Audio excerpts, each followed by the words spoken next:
Commander Rachel Hayes had been in the Navy for 15 years, and she thought she'd seen everything the ocean could throw at her. She was wrong. The control room of the USS Defender hummed with the usual sounds of a research vessel.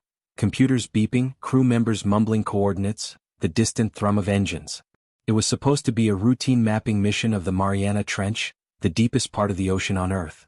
Nobody expected to find anything except maybe some weird fish and volcanic vents. Then the sonar operator, a young lieutenant named Brad Morrison, went completely silent. That was the first sign something was off. Brad never shut up. The guy could talk about sonar readings like other people talked about football. "Commander," Brad finally said, his voice tight. "You need to see this." Rachel walked over to his station, coffee cup in hand. She'd been awake for nearly 20 hours supervising the deep-sea mapping operation. What she saw on the screen made her forget how tired she was. 7 miles down, in one of the darkest, most remote places on the planet, something was sitting on the ocean floor. Something big. Something that had absolutely no business being there. "Run it again," Rachel ordered. Brad's fingers flew over the keyboard. The image refreshed. Same result. A massive structure easily the size of 3 football fields resting in the trench. But here's the thing that made Rachel's skin prickle. It wasn't just big. It was geometric. Perfect edges. Straight lines. Nature doesn't do straight lines at the bottom of the ocean. "Could it be a sunken ship?" asked Dr. Emily Foster, the oceanographer who'd been reviewing depth charts at the next station. "Maybe something from World War II? Not unless they were building aircraft carriers out of materials that don't exist," Brad muttered, pulling up the composition analysis. "Whatever that thing is made of, it's not steel, not titanium, not anything in our database." Rachel set down her coffee and leaned closer to the screen. The structure sat perfectly level despite the uneven terrain around it, like someone had placed it there deliberately. "How old?" Brad ran the calculations twice before answering. "Based on sediment accumulation and mineral deposits, roughly 12,000 years old."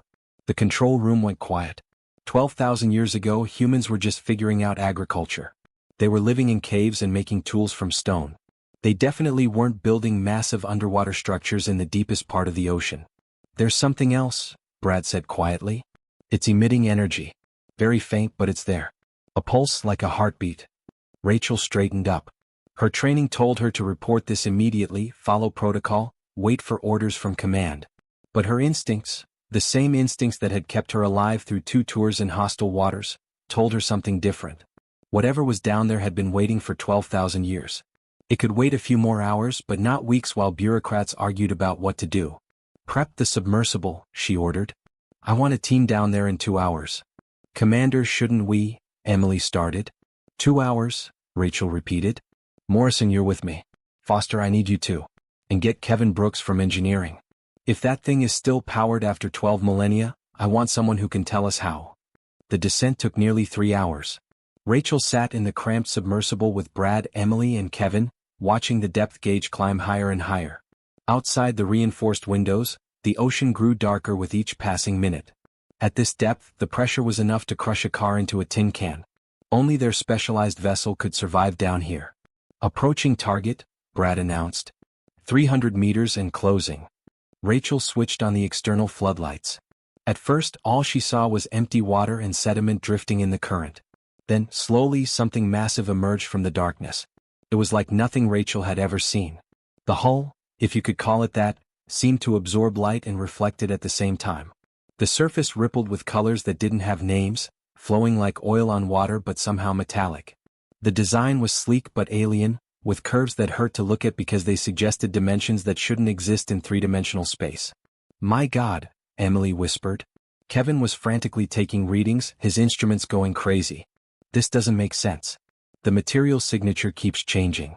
1 second it reads like ceramic, then metal, then something organic. It's like the hull is alive somehow." Rachel guided the submersible closer. As they approached, their instruments picked up that pulse Brad had detected from the surface. It was stronger down here, resonating through the water like a heartbeat. Steady. Patient. Waiting. "There," Brad pointed. "Looks like an opening of some kind." Sure enough, there was a seam in the hull, a doorway or airlock. It was closed, but the frame showed signs of damage, probably from the crash landing all those millennia ago. Rachel made a decision that would change everything. "We're going inside." "Commander, that's against every protocol," Emily protested. I know, Rachel said. But whatever's in there has been down here since before recorded history. If we surface this thing and it takes months to get approval to explore it, we might lose our chance. We might lose something humanity needs to know. She didn't know how right she was. The airlock opened with a sound that made Rachel's blood run cold. A mechanical hiss that meant this door had last moved when her ancestors were hunting mammoths. Yet somehow, impossibly, it still worked. Kevin attached their submersible to the outer hull while Brad double-checked everyone's equipment. They were wearing modified deep-sea suits, built to handle the crushing pressure outside. But as the airlock cycled and equalized, Rachel realized the pressure inside the alien ship was normal. Breathable, even according to their sensors. That's impossible, Kevin muttered. After 12,000 years underwater, this place should be flooded. The pressure alone should have collapsed everything. But it hadn't. Whatever technology kept this ship intact was beyond anything humanity had ever created. Rachel was the first through the inner door. Her helmet light cut through the darkness, and what she saw made her stop dead in her tracks. The corridor stretched ahead of them, but it wasn't like any hallway she'd ever seen. The walls seemed to shimmer and shift when she wasn't looking directly at them. The floor felt solid under her boots, but her eyes insisted it was at an angle that gravity shouldn't allow. It was like walking through an optical illusion made real. "Stay close," she ordered, taking a cautious step forward. The moment her boot touched the floor properly, everything lurched. Suddenly what had been the wall was now beneath her feet, and what had been the ceiling was now beside her. Gravity had rotated 90 degrees. What the hell? Brad grabbed the doorframe, his face pale inside his helmet. "Don't panic," Rachel said, though her own heart was hammering. "The ship's gravity systems must still be partially active. Just watch where you step." They moved deeper into the vessel, their lights revealing more impossibilities. Doorways that seemed too small until you walked through them and found they were perfectly sized. Corridors that appeared to end but actually curved in directions that made Rachel's head hurt. This ship operated on rules that human physics couldn't explain. After 20 minutes of careful exploration, they found the bridge. Rachel knew it was the bridge because of what was inside: crew stations, display panels that flickered with faint light, and command chairs. But it was the crew themselves that made everyone stop. There were dozens of them. Tall figures, easily 7 feet high, sitting or standing at their posts. Their bodies were crystalline, like living glass or diamond, catching the light from the team's helmets and scattering it into rainbow patterns across the walls. They weren't moving. They weren't breathing. But they weren't exactly dead either. "Are those?" Brad couldn't finish the sentence. Dr. Lisa Campbell, their medical officer who joined them from the Defender via a second submersible, approached one carefully. She ran her scanner over the closest figure. "They're in some kind of stasis. Suspended animation, but more advanced than anything we've theorized. Their cellular structure is completely frozen but not damaged. It's like someone hit a pause button on their biology." "Why would they do that?" Emily asked, her voice barely above a whisper. Lisa examined the alien's face, angular, beautiful in an otherworldly way, with features that suggested intelligence and emotion. But those features were locked in an expression that Lisa recognized immediately. They were terrified. Look at their faces. Whatever happened to this ship, they knew they were dying. They chose to go into stasis rather than face it. Rachel studied the bridge, trying to piece together what had happened. The displays showed what might have been star charts or navigation data, but the symbols were completely alien. Some screens showed warning indicators, she could tell that much from the color and flashing patterns. Red and urgent even after 12,000 years. "Commander," Kevin called from across the bridge. "You need to see this." He'd found what looked like a captain's chair, elevated above the others.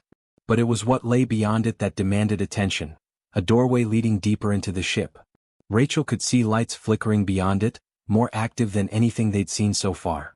They moved through the doorway and found themselves in a massive cargo bay. The space was enormous, easily 3 stories tall and stretching back further than their lights could reach. And it was filled with pods. Thousands of them. Sleek, oval containers arranged in perfect rows, each one large enough to hold a person. Or something person-sized. They glowed softly from within, and Rachel could see movement inside some of them. "They're still alive," Brad breathed. "Whatever's in those pods is still alive." Emily approached the nearest pod, wiping frost off its transparent surface. She looked inside and gasped. "Rachel, you need to see this right now." Rachel joined her and looked into the pod. Inside was a creature about 4 feet long with multiple limbs and a segmented body. It looked like nothing currently alive on Earth. but it looked exactly like something that used to be alive on Earth. That's a trilobite, Emily said, her voice shaking. Or something very close to it. They went extinct 250 million years ago. They moved to another pod. Inside was something that resembled a prehistoric fish, armored scales gleaming in the soft light. Another pod held what might have been an early reptile, something from the age of dinosaurs. Kevin was checking pods further down the row. Commander, these aren't all from Earth. Some of these creatures, I've never seen anything like them. Different body chemistry, different cellular structure. These are from other worlds. The pieces started falling into place in Rachel's mind. This wasn't a warship or an exploration vessel. This was an ark. They were collecting species from multiple planets. But why? Brad asked. Lisa had moved to a control panel near the pods, trying to make sense of the alien interface. Maybe they were preserving them. Like a museum or a zoo. Or hiding them, Rachel said quietly. The terrified expressions on those crystalline faces suddenly made horrible sense. They weren't just traveling. They were running. And they brought samples of life from across the galaxy with them, trying to save something before. Before what? Emily asked. Rachel looked back toward the bridge, toward those frozen faces locked in fear. Before whatever they were running from caught up with them. And I think we need to find out what that was, because if they came all the way to Earth to hide. She didn't finish the sentence. She didn't have to.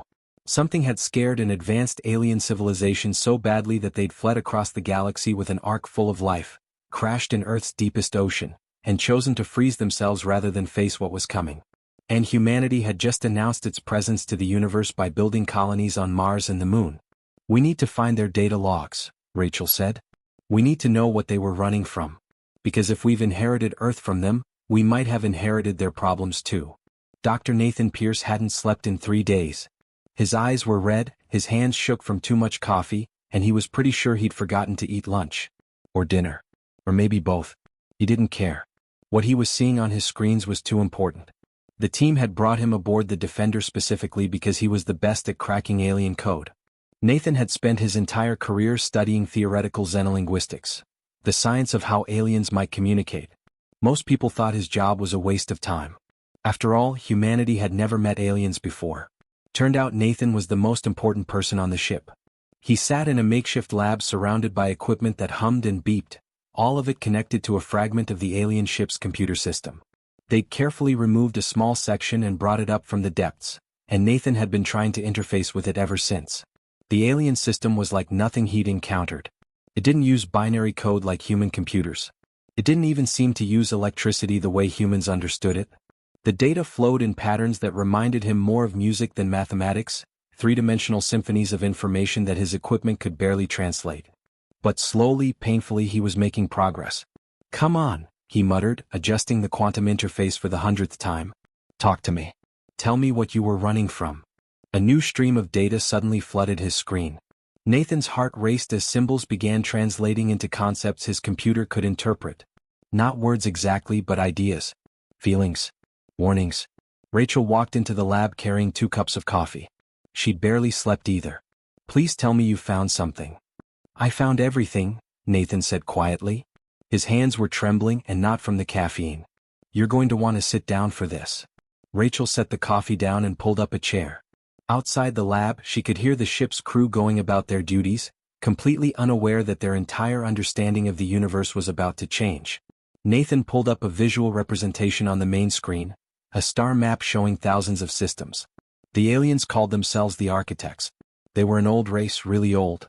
They'd been exploring the galaxy for millions of years while humans were still fish crawling out of the ocean. He highlighted several systems in blue. The Architects were peaceful. They built things, created wonders, spread life to barren worlds. They were like cosmic gardeners, planting seeds of civilization across the galaxy. Were? Rachel caught the past tense. Were, Nathan confirmed. He pressed another key and a red wave began spreading across the map, consuming the blue systems one by one. Then they encountered something they called the Scourge. The translation isn't perfect, but the closest human word would be hunter. Or maybe exterminator. Rachel watched the red wave spread. What is it? Another alien race. No. It's artificial intelligence, but not like our computers. This thing evolved from some ancient civilization's technology. The Architects weren't even sure which one. It became self-aware millions of years ago and decided that organic life was inefficient. A problem to be solved. Nathan pulled up images the architects had recorded, dark ships that seemed to absorb light, swarms of machines that could strip a planet down to bedrock in days, converting all organic matter into more of themselves. The images were grainy and corrupted, but Rachel could see enough to feel her stomach turn. The scourge moves through the galaxy in waves, Nathan continued. It finds civilizations, studies them, and then harvests them.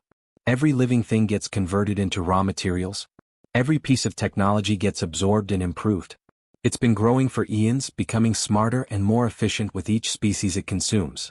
How did the architects survive long enough to get here? They didn't fight it head-on. They couldn't. The scourge was too advanced, too vast. Instead they ran. And while they ran, they came up with a desperate plan. Nathan pulled up data showing the cargo bay full of pods. They started seeding primitive worlds with genetic material. Hundreds of planets across the galaxy, all at different stages of development. They hoped that maybe, if they hid life in enough places, some of it would survive unnoticed. Rachel's blood went cold. Earth was one of those worlds. Earth was one of the last, Nathan confirmed. The architects crashed here about 12,000 years ago. Based on their logs, they were being pursued. They dumped genetic samples into Earth's oceans.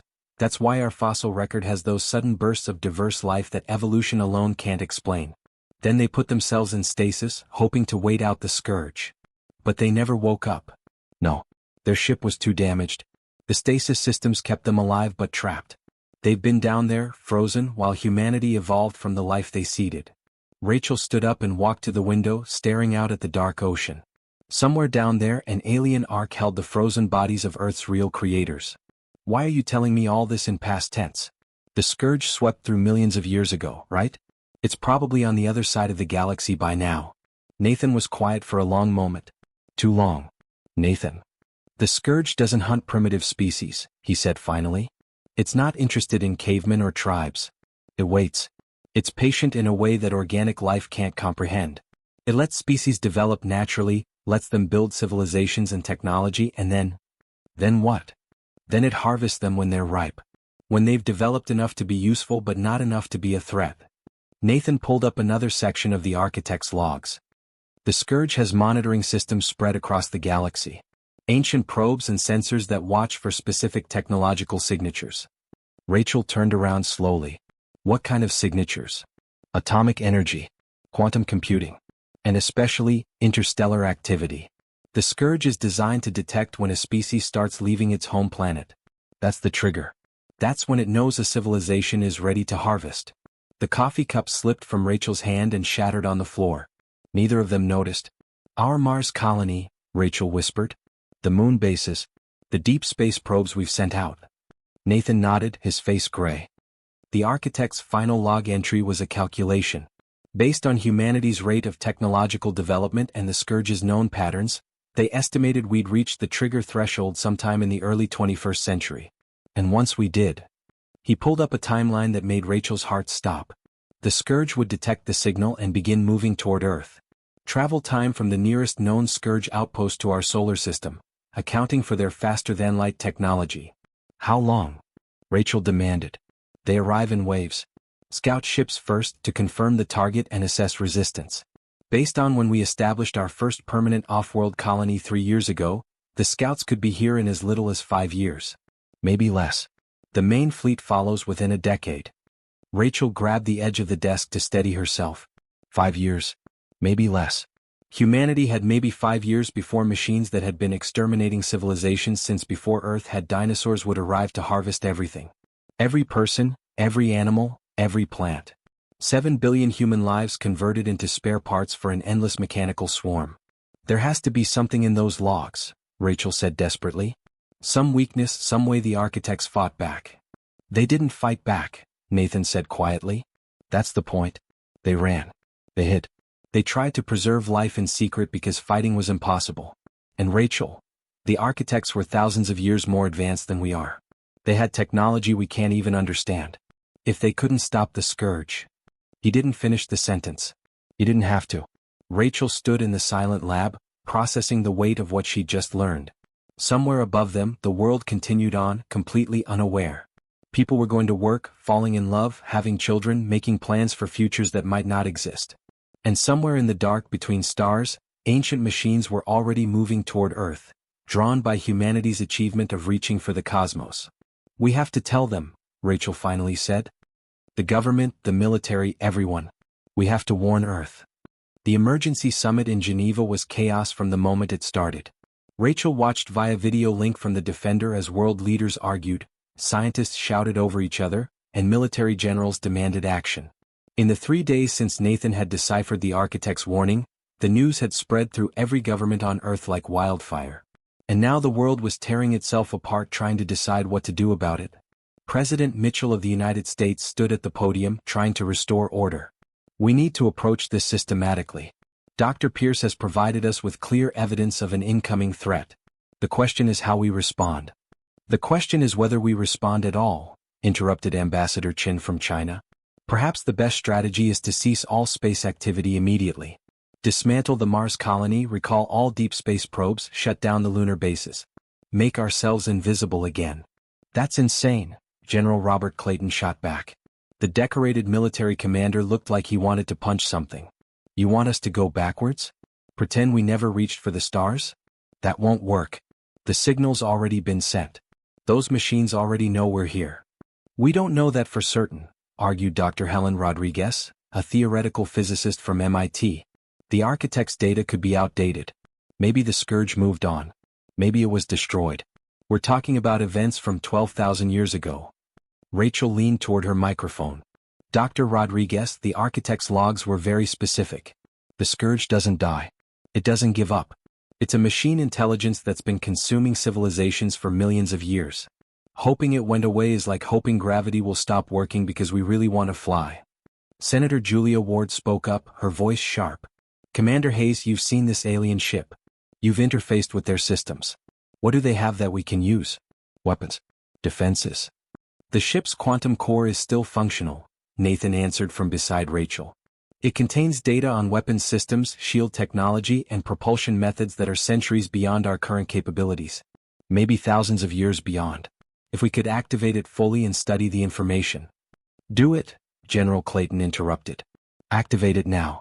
We need every advantage we can get." "It's not that simple," Nathan said. "The quantum core is connected to the ship's communication systems.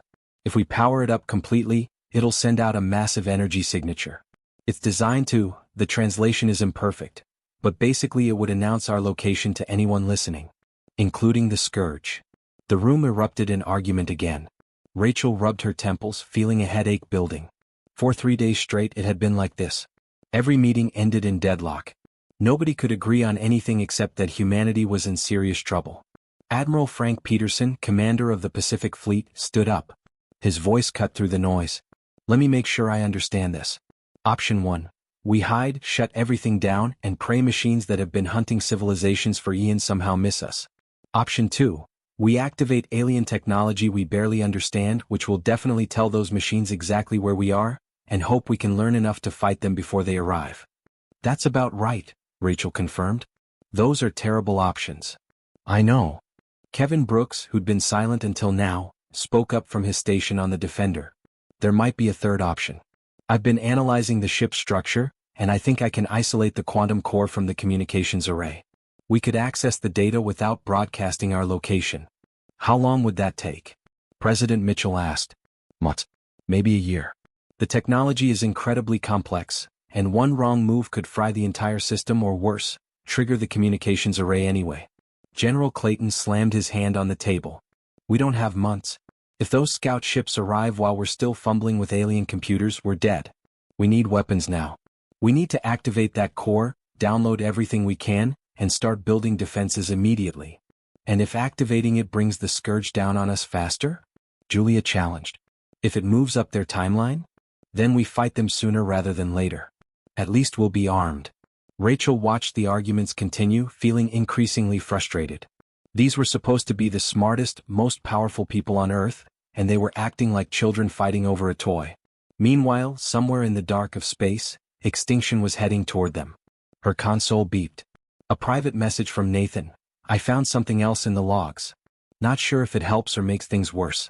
Can you get away?" Rachel excused herself from the video conference and met Nathan in the lab. He looked even worse than before. His hair was a mess and he had that wild-eyed look of someone who'd discovered something that kept them awake at night. "What is it?" she asked. Nathan pulled up a section of the architect's database he'd been working on. "I've been digging deeper into their seeding program. The species they spread across the galaxy weren't random. They were carefully selected and sometimes engineered." Engineered how? Each world got specific genetic traits. Some species were designed to be intelligent but cautious. Others were made to be strong but slow to advance technologically. The architects were trying different combinations, hoping to find something that could survive in a universe with the Scourge. Rachel stared at the data flowing across the screen. What about Earth? What did they design us to be? Nathan pulled up a genetic analysis that compared human DNA to the samples in the architect's database. Humans are different from most of their seeded species. We're aggressive, adaptable. We advance technologically at a rate that should be impossible. The architects noted in their logs that Earth's environment was harsh: ice ages, volcanic periods, asteroid impacts. They seeded us with traits that would let us survive anything. Why? Because they were desperate. By the time they reached Earth, they knew they were losing. So they tried something radical. They created a species that was designed to be chaotic, unpredictable. The architects were logical, methodical, and it made them easy for the Scourge to predict and counter. Humans are the opposite. We're creative in ways that don't make sense. We take technology we barely understand and make it work through trial and error and sheer stubbornness. Rachel processed this. "You're saying we were designed to fight the Scourge?" "Not exactly. I think we were designed to survive it. To be the one species that just might, be too adaptable and too unpredictable for the Scourge to completely eliminate." Nathan pulled up more data. "But there's something else. The quantum core doesn't just contain weapons data. It has coordinates. Hundreds of them. Locations of other seeded worlds, other architect caches, other species that might still be out there." "A network," Rachel breathed. "Exactly. The architects weren't just hiding individual species. They were creating the pieces of a resistance. They just didn't live long enough to bring it together." Rachel looked at the star map showing all those distant worlds. Hundreds of civilizations, all seeded by the architects, all potentially facing the same threat. Alone, humanity didn't stand a chance.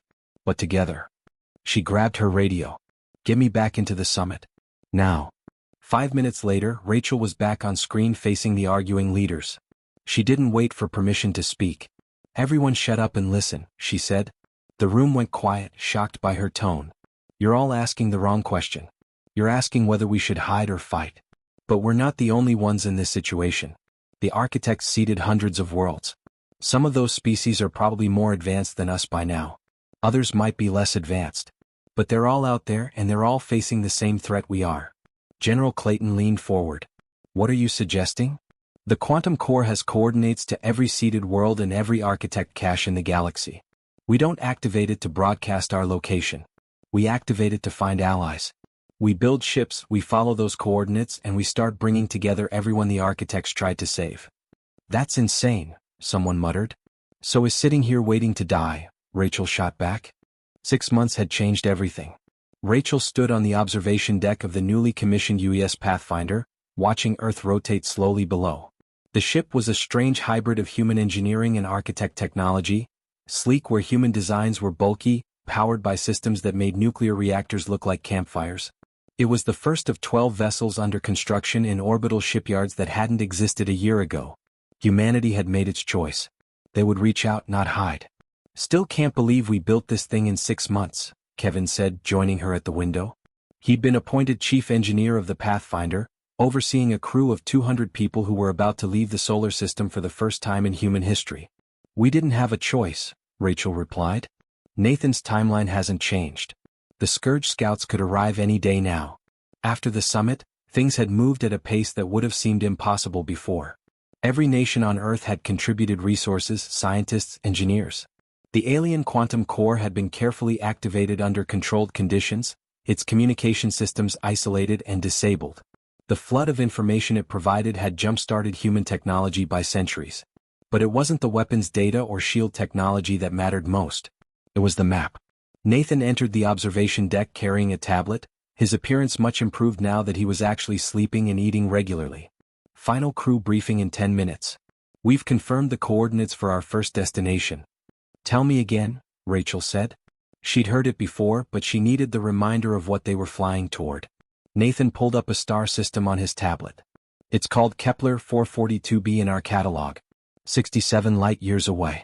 The architects seeded it about 8,000 years ago, 2,000 years after Earth. According to their database, they introduced genetic material designed for high intelligence and social cooperation. If the species there developed on schedule, they should be roughly at our level of technology, maybe a bit ahead. And if they're not friendly? Kevin asked. Then we adapt, Rachel said. That's what humans do best, remember? The briefing room was packed with crew members from a dozen different countries. Scientists, soldiers, linguists, engineers, the best Earth had to offer. Rachel took her position at the front, feeling the weight of what they were about to attempt. In 1 hour we depart for Kepler 442b, she began. This is a first contact mission, but it's also a recruitment mission. The species there may not even know the scourge exists. We'll need to convince them that the threat is real and that working together is their only chance of survival. A young pilot named Danny Walsh raised his hand. What if they don't believe us? I mean, we're showing up out of nowhere claiming the galaxy is being harvested by killer robots. That's a tough sell. We have the architect's data, Nathan interjected. Their logs, their technology, proof that we're all part of the same seeding program. If nothing else, that should get their attention. Lisa Campbell, who'd been studying the biological data on the target species, stood up. There's another consideration. The architects designed each species for specific traits. The Kepler civilization was optimized for cooperation and intelligence, but they might lack human adaptability. We'll need to be patient. Patience isn't our strong suit, someone muttered, getting a few nervous laughs. Rachel smiled slightly. No, it's not. But making the impossible work anyway? That's exactly our strong suit. The architects were methodical and logical, and the scourge beat them. We're chaotic, stubborn, and we refuse to accept that anything is impossible. That's our advantage. Admiral Peterson appeared on the main screen via video link from Earth. Pathfinder, you are authorized for departure.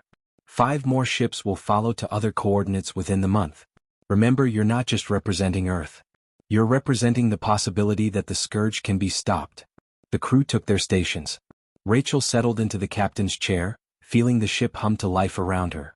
The architect propulsion system was based on folding space rather than moving through it. They would cross 67 light-years in just under 3 weeks. All systems green, Kevin reported. Quantum drive charging. We're ready. Rachel took a deep breath. Behind them, Earth hung in space. A blue marble where billions of people were building defenses, studying alien technology, and preparing for a war they hoped might never come. Ahead of them, the unknown.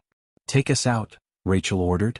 The stars stretched and twisted as the Pathfinder entered quantum space. The sensation was like falling and flying at the same time, reality bending around them in ways that human eyes weren't designed to perceive. Then they were through, racing across the galaxy faster than light itself. 3 weeks later, they dropped back into normal space at the edge of the Kepler 442 system. Holy! Danny breathed from the pilot station. The planet hung before them, larger than Earth and covered in vast oceans and sprawling continents. But it was what orbited the planet that caught everyone's attention. Dozens of satellites and space stations, orbital platforms that glittered in the light of the system's sun. Signs of an advanced civilization. We're being scanned, Nathan reported. Multiple sources. They know we're here. Open a channel, Rachel ordered. Broadcast the architect greeting sequence from the database. Nathan worked his console, sending out a complex pattern of signals that the architects had used to identify themselves to their seeded species. It was a mathematical proof that no natural phenomenon could produce, combined with genetic markers that would match the DNA of the species below. 4-5 agonizing minutes, nothing happened. Then their communications array lit up. An image appeared on the main screen, a being that looked almost human but not quite. Taller, with skin that shimmered like mother of pearl and eyes that were too large and completely black. But the expression on its face was one Rachel recognized immediately: shock.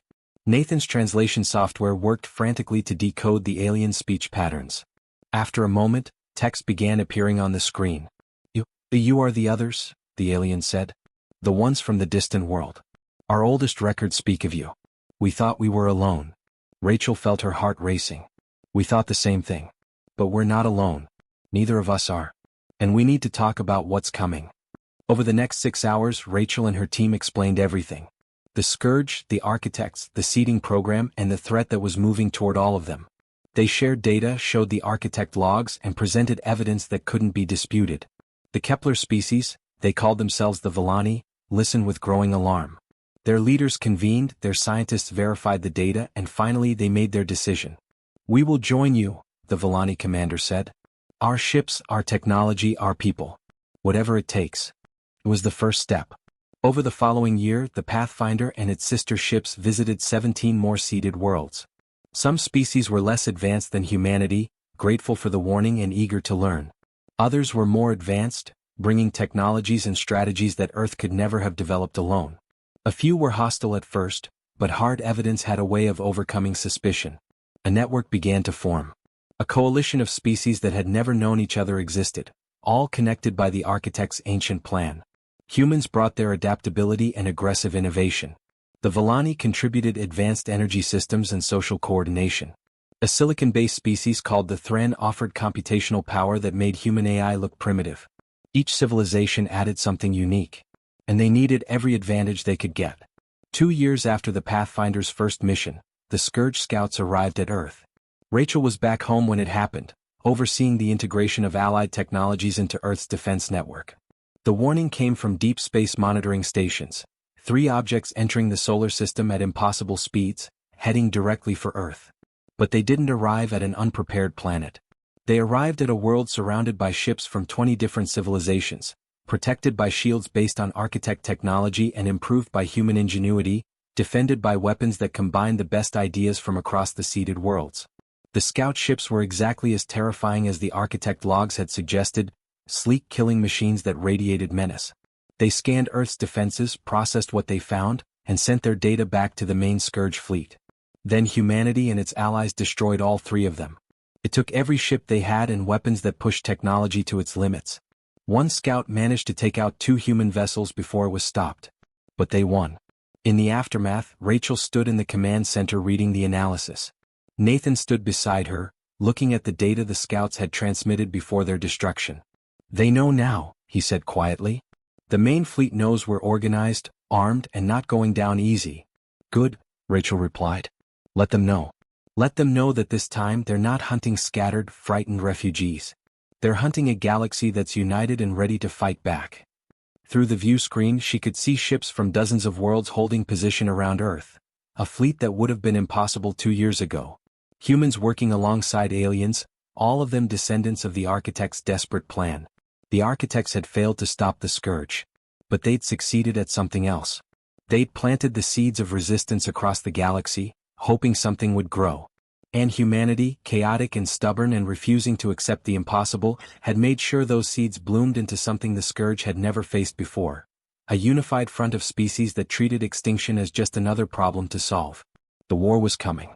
The main Scourge fleet would arrive within 5 years. But this time they'd find the galaxy waiting.